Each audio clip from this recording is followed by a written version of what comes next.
서한구의 라디오 오늘.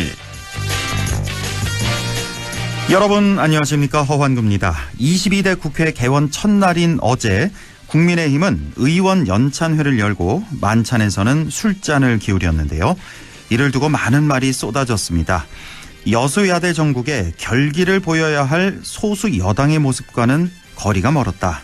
마치 축하연처럼 보였다. 이런 비판인데요. 원래 음주는 피하려고 했지만 윤석열 대통령이 지나간 건 다 잊어버리고 한 몸이 돼서 나라를 지키고 국가의 미래를 위해 뼈 빠지게 뛰겠다면서 맥주도 놓지 않아야 한다고 했는데 제가 좀 욕을 먹겠다면서 일일이 맥주를 따랐다고 합니다. 연찬회를 마친 국민의힘 의원들은 결의문에서 총선에서 매서운 회초리를 맞았다며 언제나 민심을 두려워하겠다는 반성과 성찰의 계기로 삼겠다고 밝혔는데요. 부디 빈말이 아니길 바랍니다. 5월 31일 금요일 라디오 오늘 광고 듣고 시작합니다. 락토핏 이렇게 새로우셨어? 건강하고 씩씩하게. 아이들도 락토핏. 혈당 케어 힘드시죠? 부모님도 락토핏 당케어. 우리 가족 장 건강엔 새로워진 락토핏. 우리 가족 맞춤 락토핏. 건강 건강기능식품입니다. 당신은 아마 아직 모를 거야. 장기렌트 숨은 강자 아마존카. 아마 믿지 못할 거야. 합리적인 이 가격을 아마존카. 장기렌트의 숨은 강자 홈페이지에서 실시간으로 확인하세요. 아마존카. 안녕하세요, 남궁민입니다. 고객님들 덕분에 국민의 옷집 웰메이드가 50주년을 맞이했습니다. 웰메이드는 앞으로도 모든 순간을 고객님들과 함께하며 더 많은 사랑을 받을 수 있도록 노력하겠습니다. 모든 순간이 웰메이드이길. 웰메이드 50주년. 아기 낳고 펜츠 타자. 타이어뱅크가 올해 아기 낳은 부모님께 타이어 50% 할인, 넷째 출산 부모님께 타이어 무료 증정, 전국민 타이어 3+1 할인 행사에 추첨을 통해 펜츠까지. 대한민국 물가 잡는 타이어뱅크에 방문하세요. 타이어 바꿀 때 타이어뱅크. 이벤트 기간 12월 31일까지. 자세한 내용 홈페이지 참조. 네, 라디오 오늘 금요일 순서 시작합니다. 1부 최진봉의 시사 포커스 함께하겠고요. 2부 이슈 오늘에서는 의성군 소식을 알아보겠습니다. 의성군 홍보소통과의 권기범 주무관 연결해보죠. 이어서 천용길의 정치 TMI도 함께하겠습니다. 라디오 오늘 유튜브로도 다시 들으실 수 있습니다. 많은 애청 바랍니다.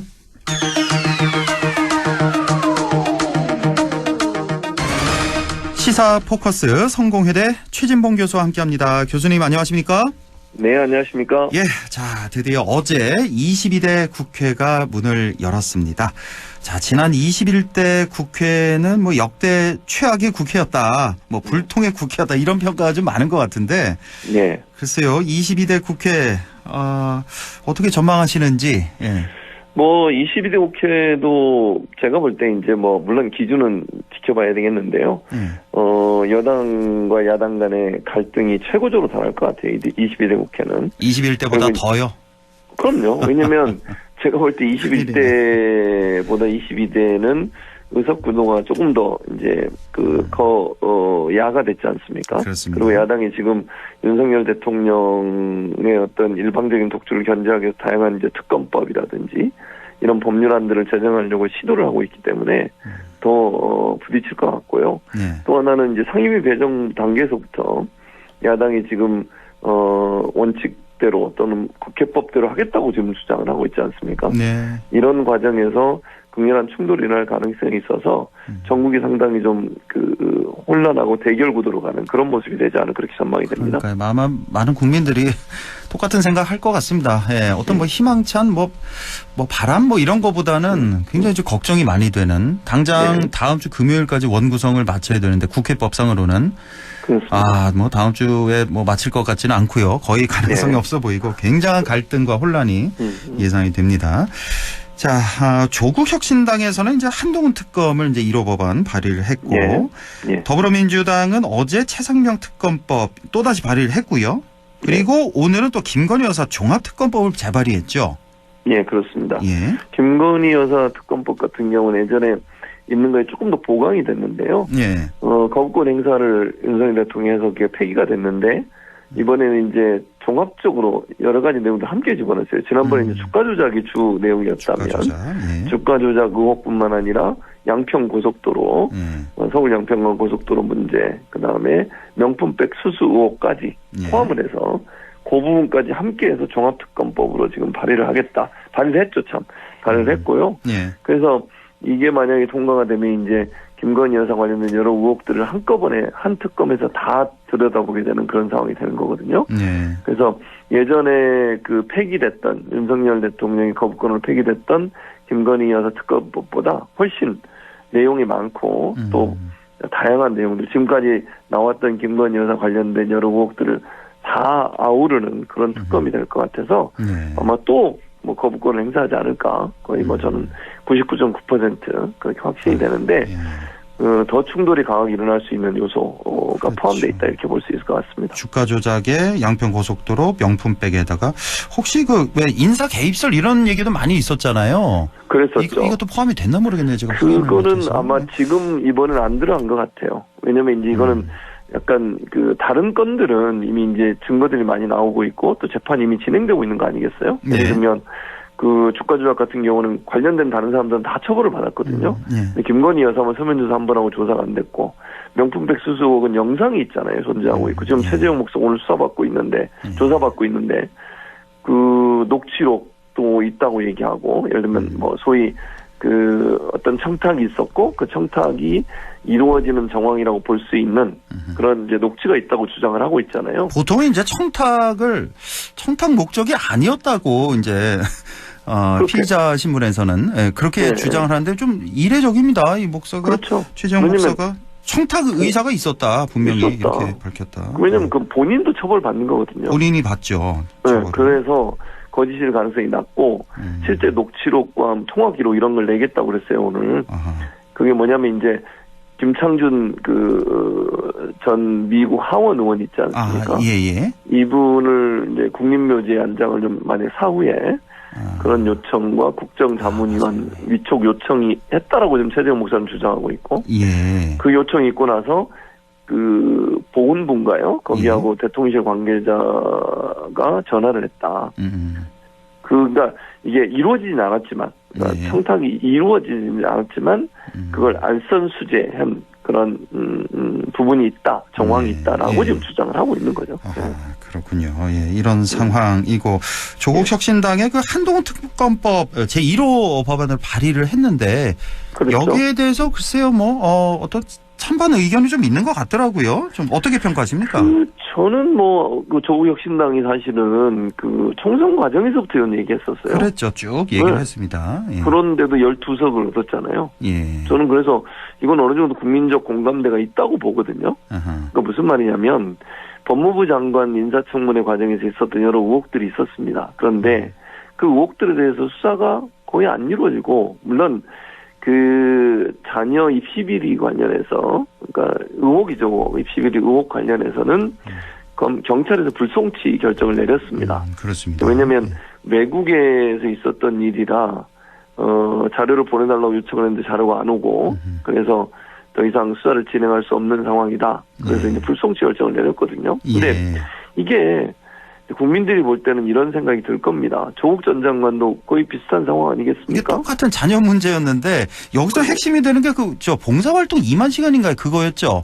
한동훈 위원장 자녀가 봉사활동 10,000시간인가 2만 시간 제가 지금 확실치 않은데 이게 가능하냐? 이게 똑같잖아요. 조국 그 딸하고도. 그것뿐만 아니라 예를 들면 그 제출했던 논문 문제도 대필 의혹이 있었거든요. 그렇습니다. 그리고 뭐 발명 관련된 것도 의혹이 생겼고요.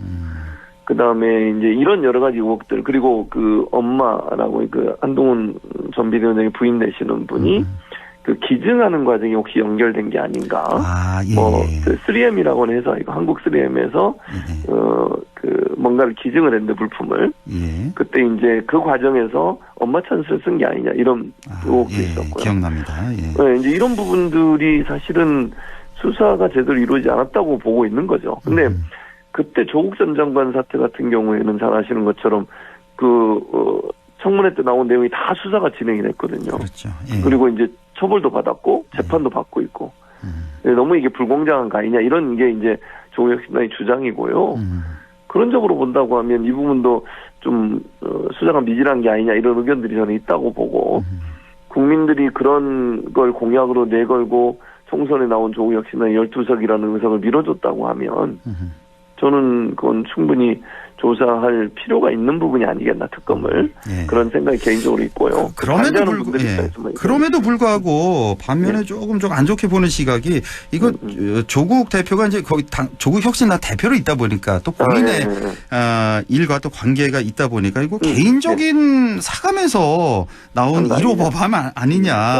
그리고 또 특검에 대한 어떤 국민들의 어떤 그 피로감도 좀 느껴지는 거 아니냐. 너무 많기 때문에 특검이 뭐 그런 또 반대 의견도 좀 있는 것 같더라고요. 뭐 그런 의견도 있을 수 있다고 봅니다. 다만 이제 특검이 너무 많이 한다고 하는 것에 대해서는 이제 뭐 제가 또 반론을 얘기해 보면 사실은 지금의 검찰이 과연 그러면 검찰총장 출신이 대통령이시고 또 검찰 출신이 이제 물론 지금 민원화점 비대위원장을 했었고 이런 과정에서 검찰이 수사를 제대로 할 수 있을까? 특히 이 검찰 출신들 관련된 부분에 있어서 이런 의혹들은 분명히 있다고 저는 보거든요.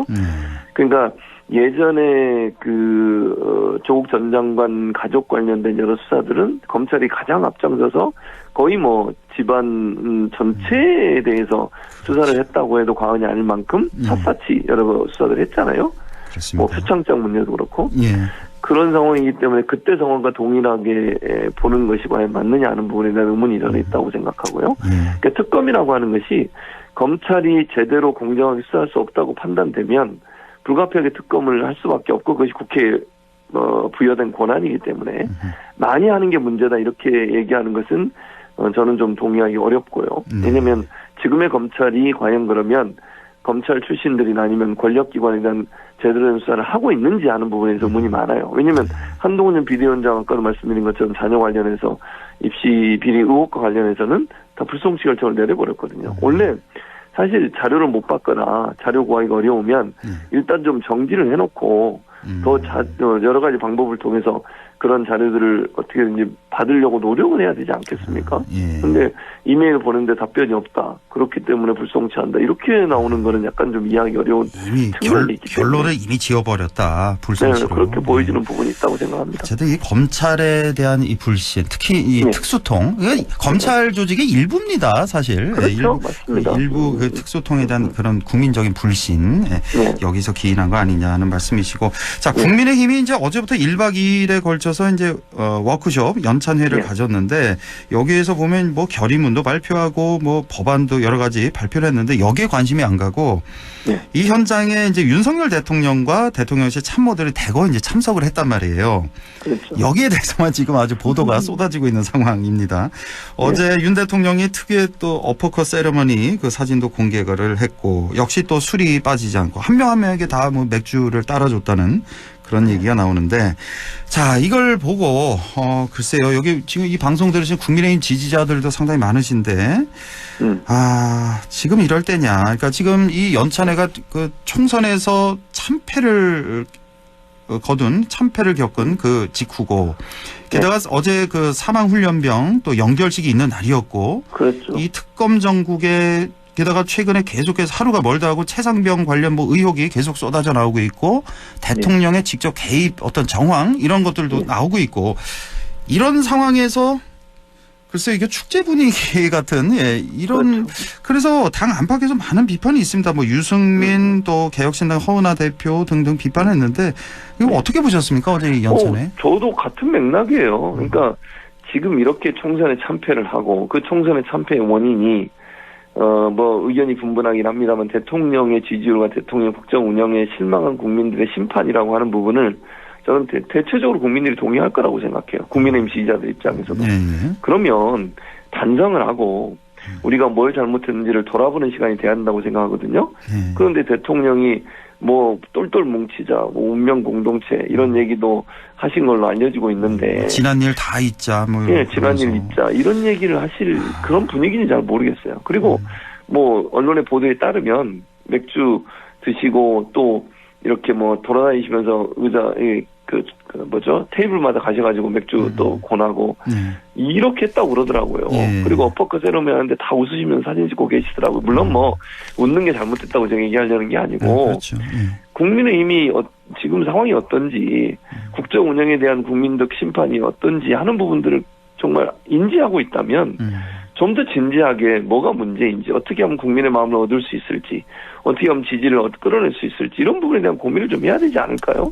이거 지금 무슨 축제 분위기도 아니고 아니 이게 연찬회라고 하는 것이 지금 현재 상황으로 본다면 정말 스스로 반성하고 개혁하고 혁신하려는 의지를 보여줘야 되는데 그런 모습이 전혀 안 보였고 또 하나는 대통령이 지금 세 번째인가요? 연찬회 참석한 연찬 세 번째입니다. 예, 세 번째. 저는 이것도 대단히 문제라고 생각해요. 아하.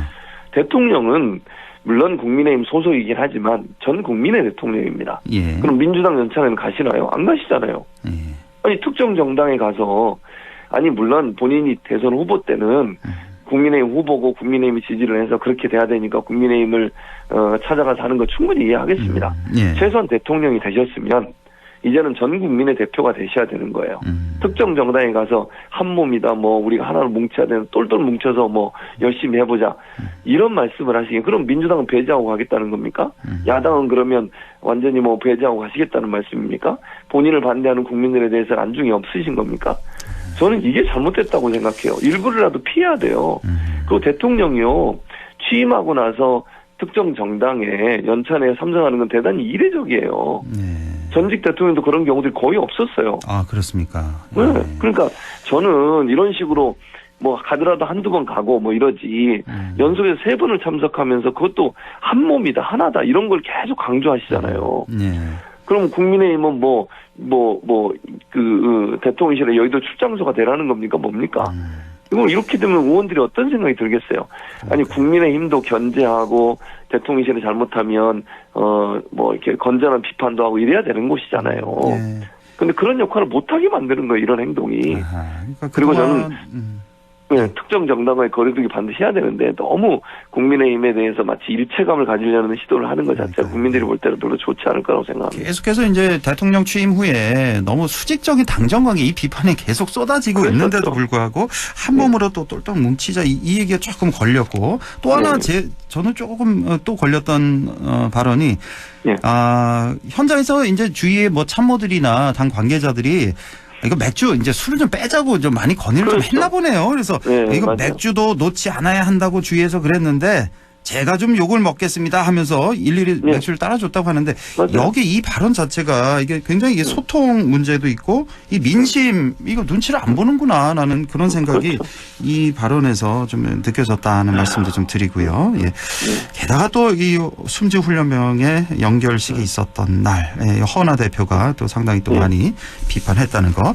자, 오늘 한국갤럽 여론조사가 나왔는데 지난 28일부터 29일까지 전국 성인 1,001명 대상으로 했습니다. 자세한 사항은 중앙선거여론조사 심의위 홈페이지를 참고하시면 되는데 와 이러다가 정말 10%대로 떨어지는 거 아닌지 사상 최악의 이 결과가 나왔는데 긍정이 21% 부정이 70%대로 올라섰습니다.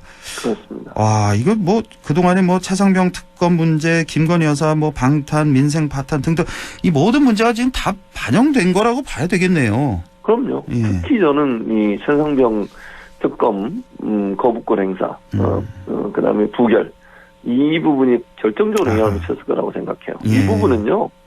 저는 이제 이 방송 들으시는 분 중에 보수도 많으실 텐데 보수적인 성향을 갖고 계신 분들도 그분들도 화나는 문제예요. 이거는. 그렇죠. 이거는 진보 보수의 문제가 아니에요. 이거는 옳고 그름의 문제이고 억울한 죽음에 대한 진상을 밝혀달라는 요구인데 이것마저도 거부하는 모습이 저는 거의 뭐 보수 지지층에서도 지지를 처리한 내용이 아닌가 하는 생각이 듭니다. 그리고 최근에 대통령이 사적인 전화기 본인이 예전에 검사 시절에 쓰셨던 그 전화기로 통화한 내용까지 나오고 있잖아요. 예. 그 대통령실의 개입의 정황이 점점점 더 많이 확산돼서 나오고 있는 상황입니다. 그 부분들을 보고 국민들이 어떤 생각을 하겠습니까? 저는 그런데도 불구하고 특검을 계속 거부하고 이번에 이제 민주당이 다시 1호 법안으로 22대 국회에서 냈는데 이것마저도 거부하고 또 부결을 시키면 저는 걷잡을 수 없이 10%까지도 떨어질 가능성이 있다고 생각해요. 아하, 이걸 정무적 판단. 그런데도 어제 또 맥주 마시면서 그렇게 웃고 그런 모습을 봤을 때 국민들이 어떤 생각이 들겠습니까? 네, 그렇습니다. 저는, 상황이 이런데. 네, 위험한 상황이에요. 저는 그렇게 봅니다. 박근혜 전 대통령 때 그 국정농단 그때 제 기억으로 정확하지 않습니다만 그때 당시에 10%대 아니었습니까? 그랬었죠. 네, 맞아요. 아, 그럼 탄핵이 지금 들어가기 전에. 21%라는 건 정말 위험한 수치인데 위험한 수치죠. 지금 이럴 때가 예. 아니라는 생각이 좀 듭니다. 아이고 시간 다 돼서 그 마지막으로 예. 그 우리 또 언론 또 학자시니까 예. 대통령실에서 이제 기자들 200명 초청해서 뭐 김치찌개 계란말이 뭐 그 약속은 지킨다면서 그걸 또 했잖아요. 대접을 예, 했는데 아우 저는 그거 보면서 왜 제가 좀 얼굴이 좀 붉어지는지 참 네. 좀 망측하고 좀 그런 생각이 좀 들었거든요. 제가 좀 그렇죠. 괜히 좀 부끄러운 생각이 좀 들고 어떻게 보셨습니까 이거 언론? 아니 그 그게요. 사실은 언론 길들이기라고 저는 생각해요. 아, 그렇게까지. 개인적으로. 왜냐하면 언론은요 정치 권력과 거리를 가까이 있으면 안 돼요. 견제하고 그 다음에 비판하는 입장이 언론의 역할이잖아요. 네. 정치 권력에 대해서. 그런데 그 정치 권력과 너무 가까워지거나 아니면 친분을 갖게 되면 어떻게 되겠습니까? 비판이 가능하겠습니까? 저는 불가능하다고 생각하거든요. 그래서 이런 식으로 대통령실에서 대통령이 기자들을 초청해가지고 음식을 대접하고 거기에서 뭐 물론 저는 대통령실에서 예컨대 음식을 제공할 수 있다고 생각합니다. 기자들에게. 예. 근데 그게 대통령이 직접 나와가지고 거기에서 뭐 하하고 웃으면서 계란말이 이걸 나눠주시고 와, 이렇게 대화하고 함성 예, 지르고 박수 치고 아우, 참. 그런 사람들이 나중에 대통령에 대해서 비판을 제대로 할 수 있을까요? 저는 좀 의문이라는 생각이 들어요. 그래서 견제의 대상이 되고 비판이 대상이 되는 그런 분이나 그런 고위공직자나 아니면 그런 부처와는 가능한 한 일정 부분 거리를 둬야 된다고 저는 생각합니다. 그래야 비판이 가능해지지 않겠어요? 너무 밀착해지면 비판이 불가능해진다. 그거는 언론이 제대로 역할을 못하게 만드는 요소가 되기 때문에 언론인 스스로가 그런 부분에서는 경계할 필요가 있다고 생각합니다. 그렇습니다. 물론 뭐 음식 대접할 수 있죠. 얼마든지 대통령실에서 기자들 뭐 고생하는데 할 수는 있는데 지금이 그럴 때인가 이거잖아요. 그렇죠? 지금 이 국정 상황이 이렇게 참 시끌시끌하고 이 어려운 상황 국민들은 참 이렇게 힘들게 하고 있는데 살고 있는데 아이고 예 여기까지만 하죠. 예. 자 성공회대 최진봉 교수와 함께했습니다. 고맙습니다. 예 감사합니다. 네, 라디오 오늘 2부에서 뵙겠습니다.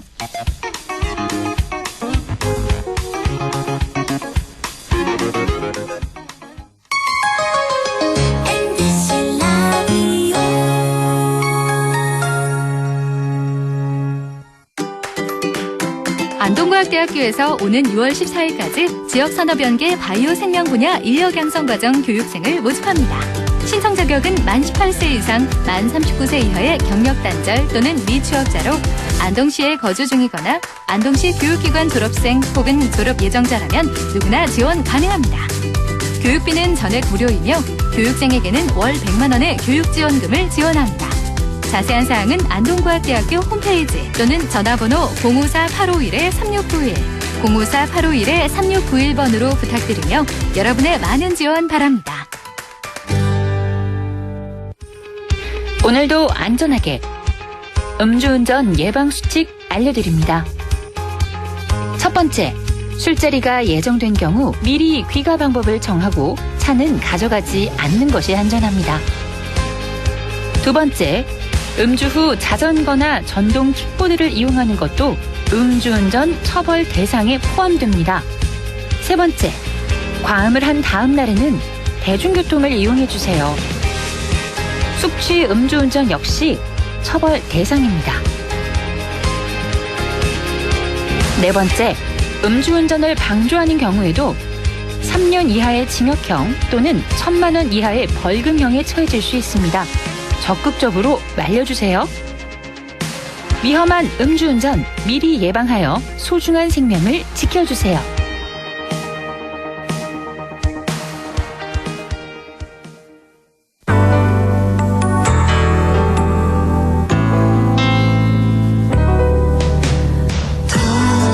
어렵던 날도 많았죠. 우리 함께 한다면 따스함을 느껴요. 사랑이 있어요. 소중한 꿈을 이뤄봐요.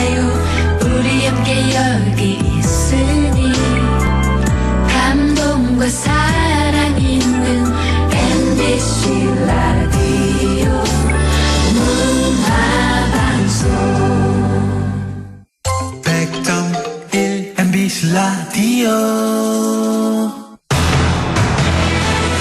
네, 6시 30분 12초 지나고 있네요. 이슈 오늘 시작합니다. 우리 의성군 소식 알아보겠습니다. 자, 오늘도 의성군 홍보소통과의 권기범 주무관 연결돼 있습니다. 안녕하십니까? 예, 안녕하십니까. 의성 지도는 대동 예지도를 만드신 김정호 선생님보다 제가 잘 알고, 의성군 맛집은 백종원 선생님보다 잘 알고, 의성군 농산물은 우장춘 박사님보다 잘 아는 의성군청 홍보소통과 권기범 인사드리겠습니다. 네, 의성을 김정호, 백종원, 우장춘 박사보다 더 잘 알고 사랑하는 우리 권기범 주무관과 함께합니다. 자, 오늘 첫 번째 소식은 뭔가요? 예, 첫 번째 소식은 2024년 5월 29일부터 12월 29일까지 에너지 바우처 신청 접수를 받습니다.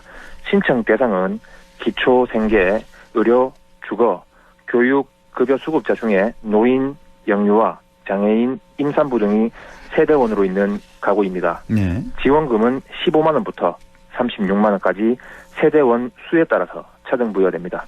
신청하실 곳은 해당 지역 읍면사무소로 방문 신청하시면 감사하겠습니다. 아, 이건 이제 신청을 해야 받을 수 있는 거죠? 예, 신청하셔야 됩니다. 예, 바우처 신청 접수. 그러니까 지금 신청 대상 보니까 뭐 기초 생계, 의료, 주거, 교육, 급여 수급자 중에서 이런 분들 중에서 노인, 영유아, 장애인, 임산부 등이 세대원으로 있는 가구에 한해서 에너지 바우처를 신청을 받고 있는 겁니다. 예. 예, 제가 말씀 안 드린 게 한 게 있는데 예, 예. 그 연탄이랑 등유를 지원받으시는 분들 계시거든요. 예, 예. 예, 중복 지원은 또 안 됩니다. 아, 중복은 또 안 되는 거고. 예. 예.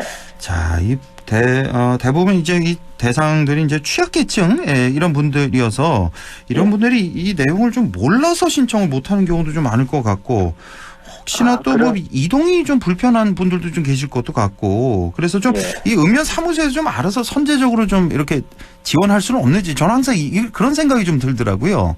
아, 요런 거는 저희가 이제 문자로 보내드리거나. 문자로 보내주세요. 방문도 하긴 하거든요. 예. 예, 그 전에 이제 또 미리 또 신청하시는 분들도 계시고, 만약에 또 늦게 하시는 분은 또 우리가 방문해보고 또 이렇게 하고 있습니다. 아, 그렇군요. 예. 좀 이런 건 좀 많이 알릴 필요가 있을 것 같습니다. 예. 자, 에너지 바우처 신청 올해 연말까지 받는 거군요. 12월 29일까지 해당 읍면 사무소에서 신청을 해 주시면 되겠습니다. 자, 이번에는 이제 의성에서 준비한 다양한 프로그램 소개인데, 뭐 여러 프로그램에서 참여자를 모집한다고 하는데요. 좀 하나하나 소개해 주시죠. 예, 4가지 정도가 있습니다. 4가지. 프로그램이 너무 많아가지고 잘 들으셨다가, 하고 싶으신 거, 마음에 드신 거 메모해 두셨다가 또 참여 신청해 주시면은 감사하겠습니다. 예. 첫 번째로 청년 프로그램 참여자 모집입니다. 네. 6월 15일 토요일까지 초등학생부터 고등학생까지 청소년 100명을 모집하고 있습니다.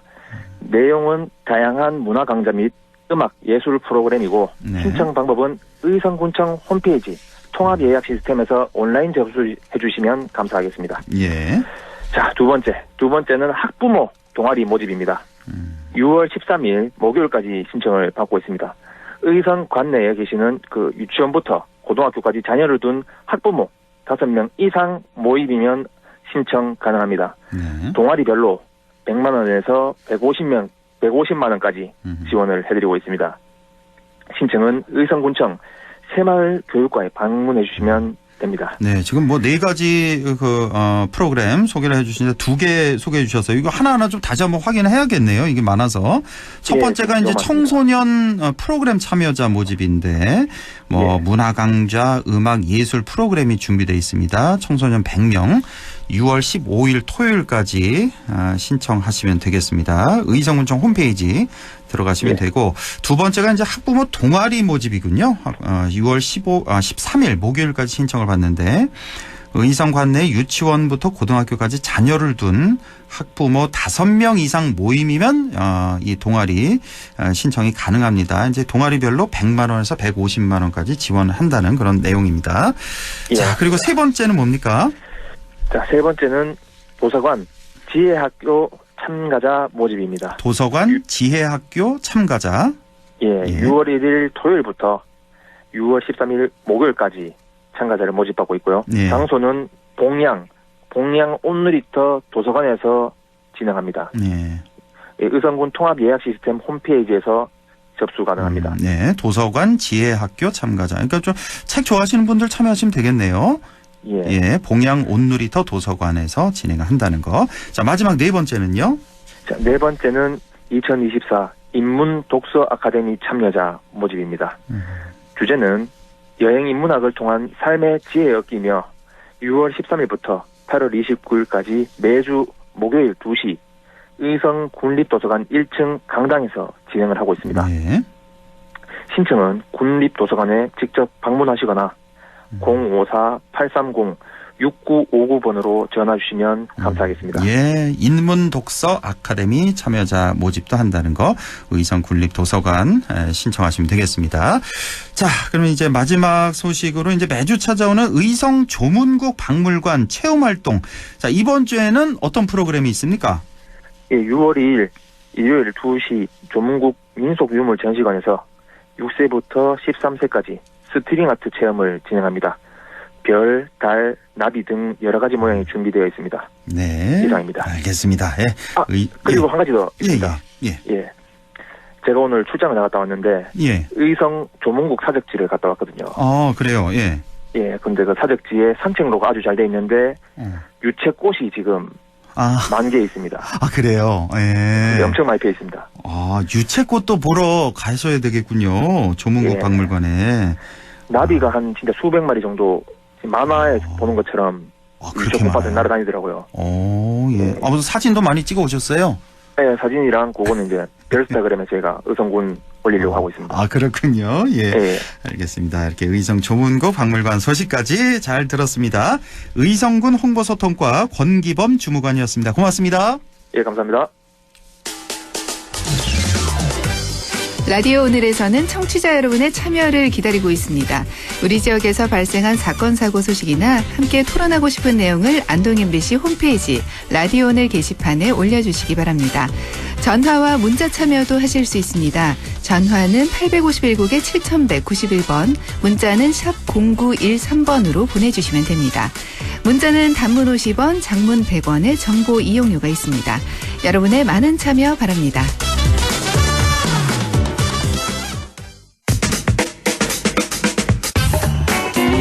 네, 천영길의 정치 TMI입니다. 뉴스민 천영길 편집장 연결돼 있습니다. 안녕하십니까? 네, 안녕하십니까? 네, 어떤 얘기 해볼까요, 이번 주는? 네, 어제 22대 국회가 개원을 했는데요. 네. 300명의 국회의원 선출은 끝났는데 지금부터 일주일 동안 치열한 공방이 예상이 됩니다. 바로 상임위원장 자리 배분과 국회 상임위 배정 문제인데 왜 이렇게 상임위원장 자리를 놓고 치열한지, 그리고 우리 지역 국회의원들은 어떤 상임위를 희망하고 있는지 오늘 한번 살펴보겠습니다. 이제 개원하면 이제 상임위 정해야 되는데 그 국회 상임위가 모두 18곳이었죠? 그렇습니다. 네, 18개 상임위 자리를 놓고 그 상임위원장 누가 차지하느냐, 어느 당에서 차지하느냐, 이제 삽바 싸움이 이제 본격화되는 건데. 네. 지난 그 21대 때도 꽤 늦어지지 않았습니까? 이 상임위 문제 때문에? 그렇습니다. 그렇죠. 지난 21대 국회가 상임위 배정 문제로 거의 한 달을 넘겨서 한 달 넘었어요. 결론이 나지 않아서 국회가 개원식을 한 게 7월 14일이었습니다. 아이고, 그러면 7월이면 꽤 늦어. 7월 14일이면 한 달 넘게 그렇습니다. 늦어졌는데 이번에도 그렇게 될 가능성이 상당히 많고, 그래서 이제 그게 이제 예상이 되니까 민주당에서는 그냥 다수결로 하겠다 뭐 이렇게 나가는 것 같습니다. 맞습니다. 자, 핵심이 바로 이 18개 상임위 중에 뭐 법사위, 운영위 이렇게 얘기하죠. 과방위 얘기가 많이 나오고 있는데 왜 이렇게까지 치열한 겁니까? 우선은 21대 국회에 상정됐던 법안들은 이게 처리되지 않으면 자동 폐기가 되기 때문에 이 지역 입장에서는 그동안 지역구 국회의원들이 수건 가져냈던 법안들, 그리고 이 정당 입장에서도 정당이 이 당론으로 추진했던 법안들을 이 국회에서 다시 논의를 해야 됩니다. 네, 기본적으로 국회가 법안을 의원이 발의한다고 바로 국회 본회의에 상정되는 게 아니라 이 첫 관문이 되는 게 바로 이 상임위원회입니다. 이 법안을 발의하면 첫 번째 논의를 상임위원회에서 하고 이 상임위원회에서 넘겨줘야 이제 이 법제사법위원회, 그러니까 법적으로 문제가 없는지 법률적인 검토를 하는 것이 이 법사위고 이걸 넘어서 이 본회의에서 표결 절차를 거치게 되는데 결국 위원장이 회의를 소집하고 회의를 이 폐해하는 역할을 하기 때문에 이 위원장이 누구냐에 따라서 이 법안을 빨리 통과시킬 수도 있고 아니면 회의 자체를 열지 않아서 질질 끌 수도 있기 때문에 이 상임위원회가 이 중요한 겁니다. 그렇죠. 네, 특히 18개 상임위원회 가운데 가장 핵심적으로 갈등을 빚고 있고 지금 여야가 삭발싸움을 하는 곳이 이 법제사법위원회인데 이 지금도 국회에서 여야가 서로 가져가겠다면서 다투고 있습니다.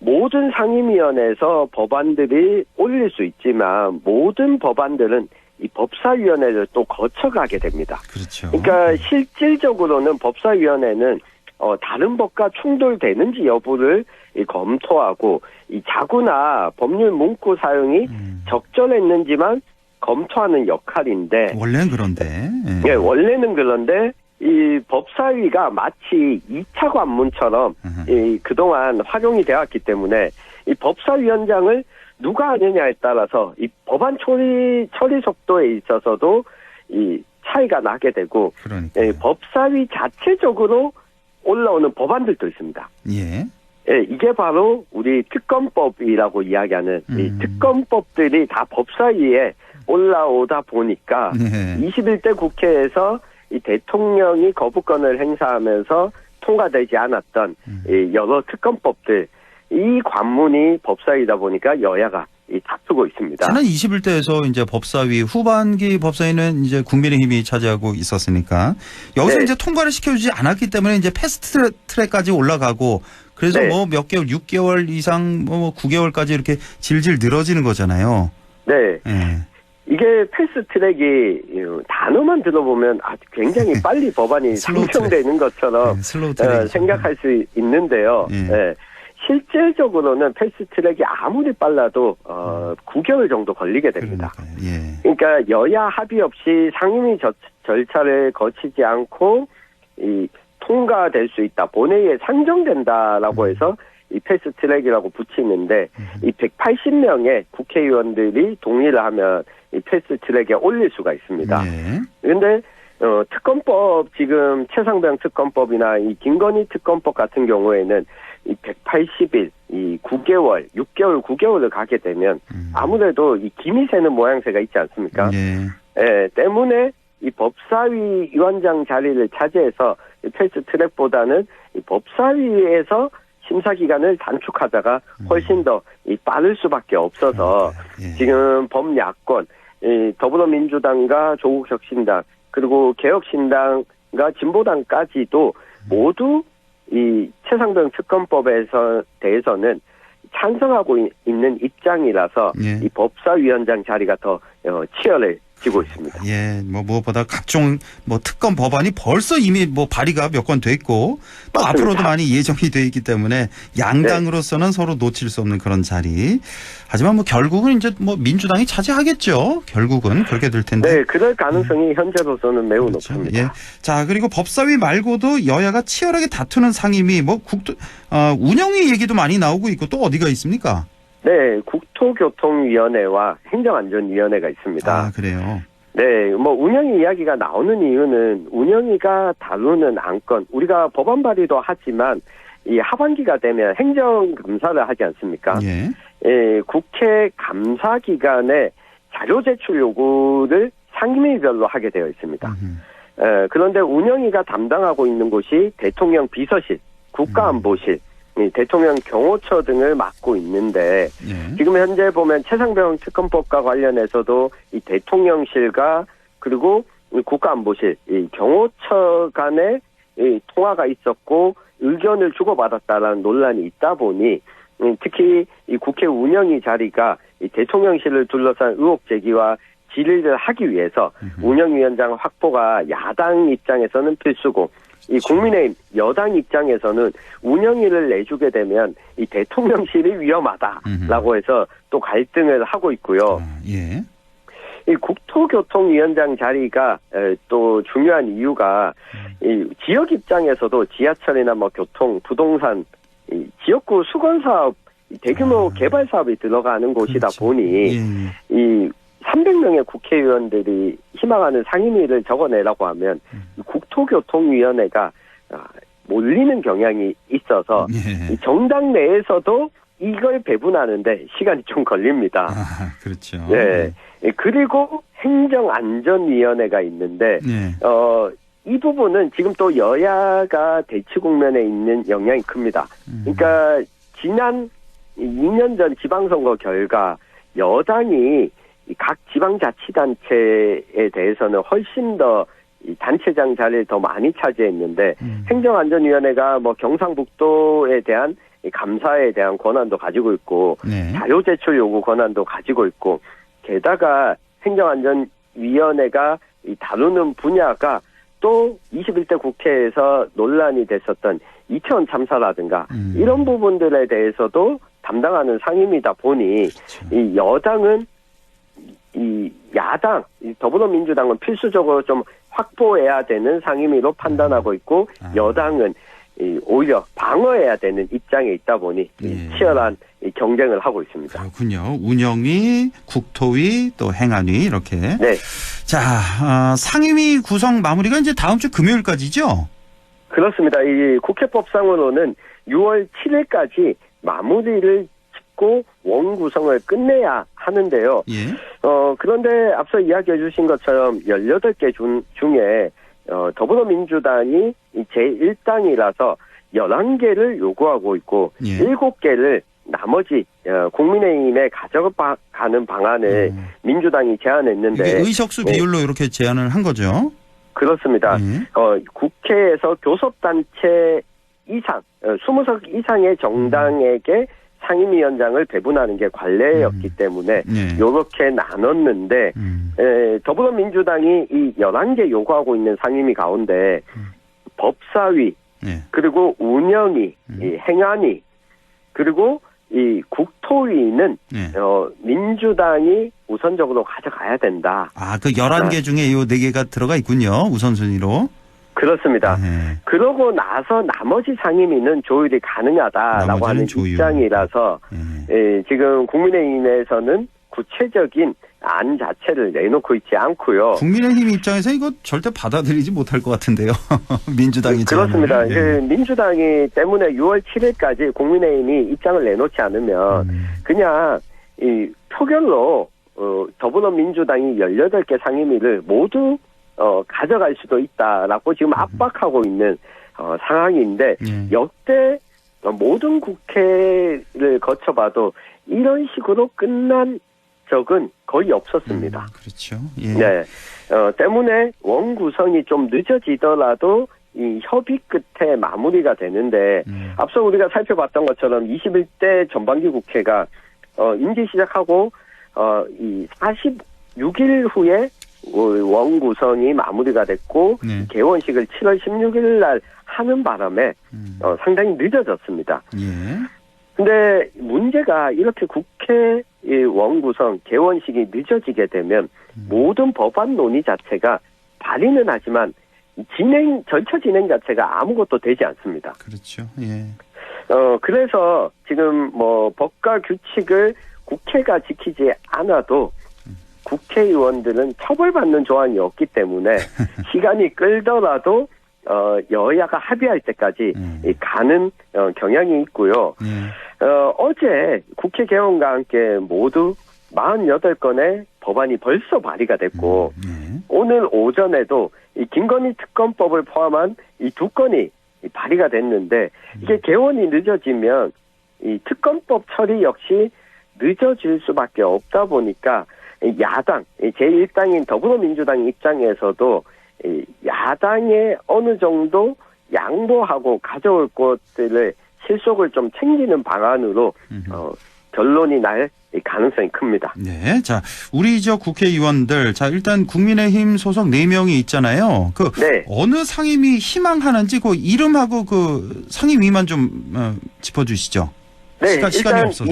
이미자 의원, 상주문경의 이미자 의원은 국회 환경노동위원회 희망을 했고요. 여기 상임위원장 될 가능성도 있고요. 현재로서는. 그렇습니다. 네. 그리고 안동 예천의 김영동 의원은 농림축산식품해양수산위를 희망했습니다. 농해수위. 예. 네. 그리고 영주 영양 봉화의 임종득 의원은 국방위원회를 희망했고요. 예. 네.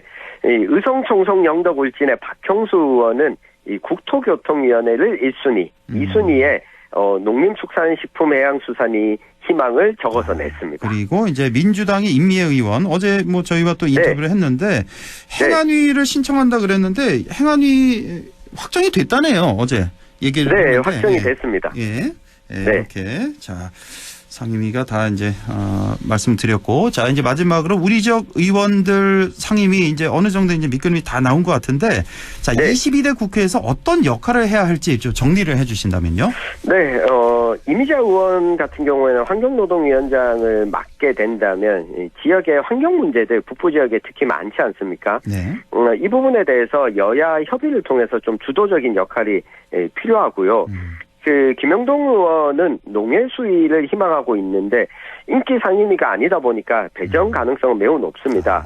특히 안동 입장에서는 햄프 산업에 대한 규제 완화 이 부분이 김영동 의원의 좀 핵심 과제가 아닐까 싶고 임미애 의원은 행정안전위원회 아무래도 최근에 떨어진 큰 폭탄이죠. 대구경북 행정통합 문제를 다루는 상임위이기도 하고 이 홍준표 대구시장의 독주에 대한 견제자 역할을 좀 맡아서 잘 진행해야 되는 역할이 크지 않을까 싶습니다. 그렇군요.